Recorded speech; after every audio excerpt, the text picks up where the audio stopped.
लोगों को वासुदेव शरण अग्रवाल जी द्वारा लिखित राष्ट्र का स्वरूप पाठ पढ़ाने जा रहे हैं। वासुदेव शरण अग्रवाल। वासुदेव शरण अग्रवाल जी के द्वारा लिखित पाठ जो है उसका नाम है राष्ट्र का स्वरूप। वासुदेव शरण अग्रवाल जी कहते हैं कि भूमि भूमि पर बसने वाला और जन की संस्कृति, इन तीनों के सम्मिलन से राष्ट्र का स्वरूप बनता है। किससे किससे? भूमि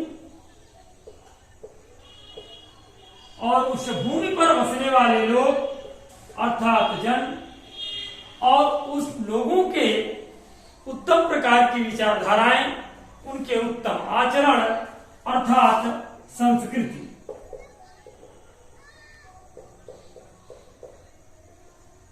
सभ्यता,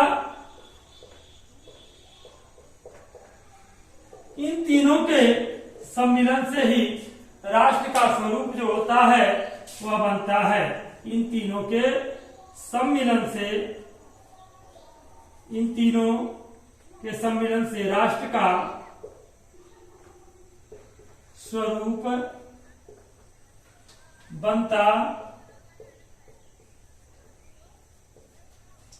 आगे बताते हैं कि पृथ्वी का निर्माण देवों ने किया और यह अनंत काल से है। यह जो पृथ्वी है वह अनंत काल से है। और आगे बताते हैं कि भूमि का जो निर्माण था वह देवों के द्वारा किया गया। यह पृथ्वी अनंत काल से है। उसके भौतिक रूप, सौंदर्य और समृद्धि के प्रति सचेत होना हमारा आवश्यक कर्तव्य है।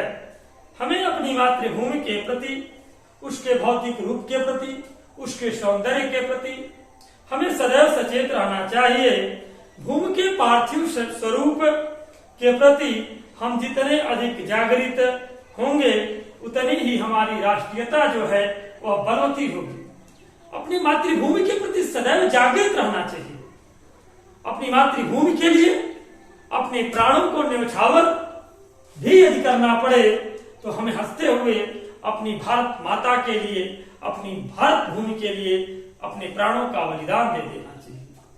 जैसा कि आप 1947 के पूर्व का इतिहास जब पढ़ते हो, जब 15 अगस्त और गणतंत्र दिवस के दिन उन महान वीर सेनानियों की जो बात की जाती है, जिन लोगों ने अपने मातृभूमि को स्वतंत्र कराने के लिए, अपनी मातृभूमि की रक्षा के लिए हंसते हंसते अपने प्राणों का बलिदान कर दिया, फांसी के फंदे को चूम करके उन्होंने अपने गले में डाल लिया।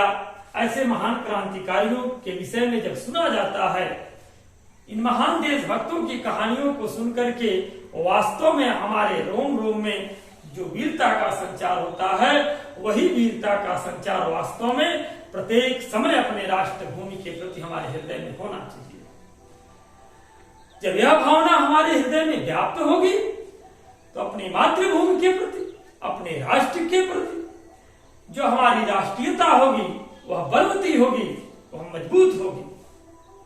और जब किसी राष्ट्र के प्रत्येक लोगों के अंदर राष्ट्रीयता की भावना बलवती होगी तो उस राष्ट्र की तरफ देखने की हिम्मत किसी भी देश के शासक में कभी भी पैदा नहीं होगी।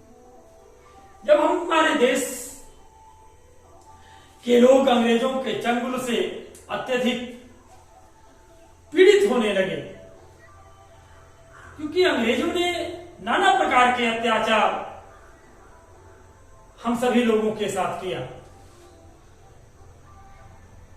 ऐसे समय में हमारे देश के जो महान वीर सेनानी हुए, जैसे सरदार भगत सिंह, चंद्रशेखर आजाद, बटुकेश्वर दत्त, अशफाक उल्लाह खान, राजगुरु, बाल गंगाधर राव तिलक, बिपिन चंद्र पाल, ऐसे ऐसे महान लोग पैदा हुए जिन लोगों ने क्रांति की मशाल उठाई और हमारे देश को स्वतंत्र कराने के लिए अपनी मातृभूमि के लिए अपने प्राणों की बलि दे दी, अपने प्राणों को बलिदान कर दिया।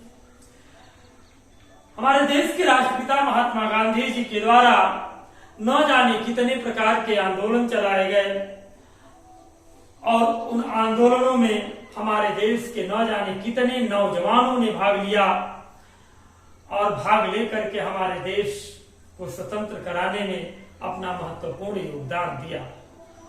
यही योगदान, यही कार्य हमारे देश की राष्ट्रीयता को बलवती करती है, मजबूत करती है।